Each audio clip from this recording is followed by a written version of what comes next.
Welcome to one of the finest and most unusual health institutions in America. This is the famous Spears Chiropractic Hospital, mecca of health seekers from all over the world, located on 15 acres in the heart of beautiful mile-high Denver, Colorado, with the magnificent Rocky Mountains in the background. Denver is rightly called climate capital of the world, renowned as a health center because of this incomparable climate. Clean, dry mountain air, sunny days year-round, great factors in restoring patients to a pleasurable state of mental and physical well-being. You're never a stranger at Spears. Visitors are impressed at the size and beauty of the grounds and buildings even before they enter the 600-bed hospital. This is the famous chiropractic insignia, the symbol of health and hope to more than 40 million people in the United States. Sick and crippled pass through these portals looking for the help that only chiropractic can give. This young lady, Sally Martin, is seeking aid for her brother, stricken with an ailment termed incurable by medical doctors.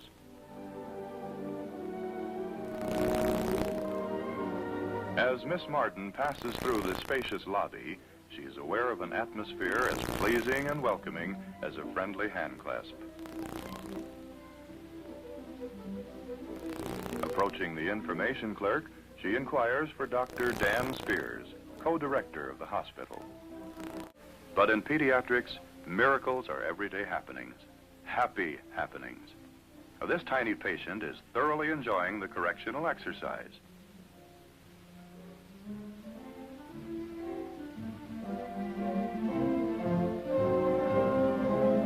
The head pediatrician is explaining distortion of skull and pressure on various brain areas.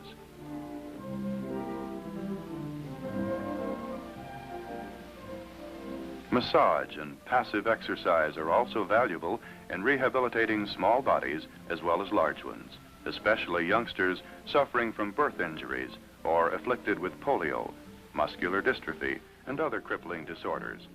Equipment such as standing boards and even massage and adjusting tables are sized to fit the small fry. This is one of the children's large sunny playrooms. Visitors, especially parents, exclaim over the fact that soon after children arrive, they settle down to enjoying themselves. There's rarely a case of homesickness here. As you can see, much of their play is also beneficial exercise in walkers, tricycles, strollers, kiddie cars, bicycles, and even the fascinating bucking horses. The spacious modern kitchen, equipped throughout with stainless steel, is a busy place while the preparation of meals is in progress. The best of food, an infinite variety of fresh vegetables, fruits, fish, and meats are served, with special diets tailored to the needs of individual patients and along these kindly halls of health. Visiting time at Spears is also the period for outdoor walks and other activities. Patients are urged to take a constitutional, so there is a general exodus from the main lobby and through the many other doors for this pleasant outing. Fun in the sun is the order of the day.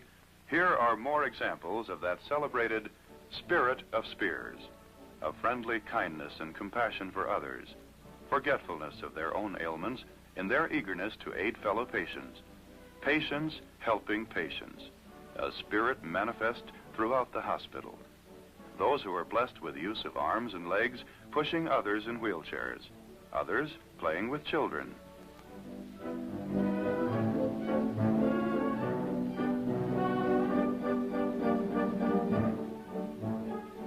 In addition to the beautifully landscaped grounds and smooth green lawns, equipped with every type of comfortable garden chair, couch, chaise lounge, rocker sets, and gliders, Spears has large playgrounds, furnished with slides, swings, merry-go-rounds, seesaws, and other fun devices for youngsters. Also, other sport fields for horseshoes, croquet, badminton, volleyball. And now to show our visitor a few motion picture films of the living testimonials with which the hospital records abound.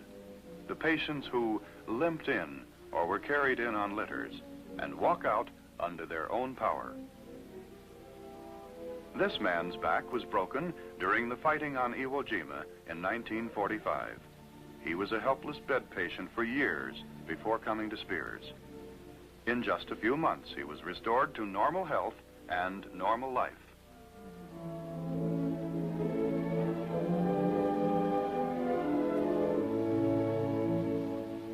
This attractive young lady limped into the hospital, a victim of multiple sclerosis. Her medical doctors told her there was no cure. She must just learn to live with it.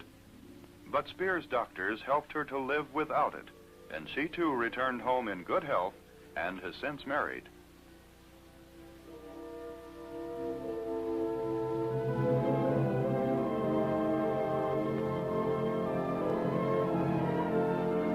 This pretty youngster was one of the pitiful polio cripples who came to Spears after other forms of therapy had failed to help her. She was able to discard her crutches within several weeks and not only learn to walk again, but to dance as well, much to the delight of her family. And even to turn a few somersaults to astonish her doctors.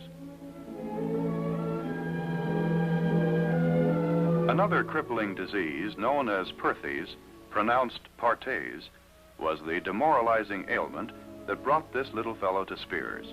His hip joints seriously damaged, his case pronounced hopeless. But Spears' doctors did not so regard it, and that their efforts to aid this child were rewarded are proven by the subsequent pictures of a lively, active, healthy, real boy. At last reports, he was a normal teenager, above the average physically and mentally, a champion roller skater. Rheumatoid arthritis is a cruel crippler that attacks young and old. Walking, even with a cane, was a painful effort for this young woman when she came to Spears. Her hands, too, were deformed with the disease. But time and treatment remedied all that. She walked without the slightest limp before leaving the hospital and had completely recovered the use of her hands.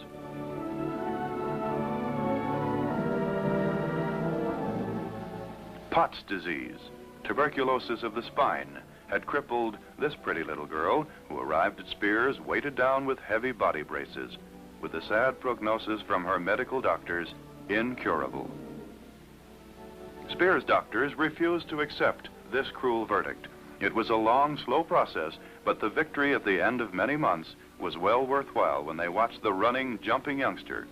She's now 15 years old and a beautiful specimen of young girlhood, takes part in all school sports, and is especially fond of swimming, she writes.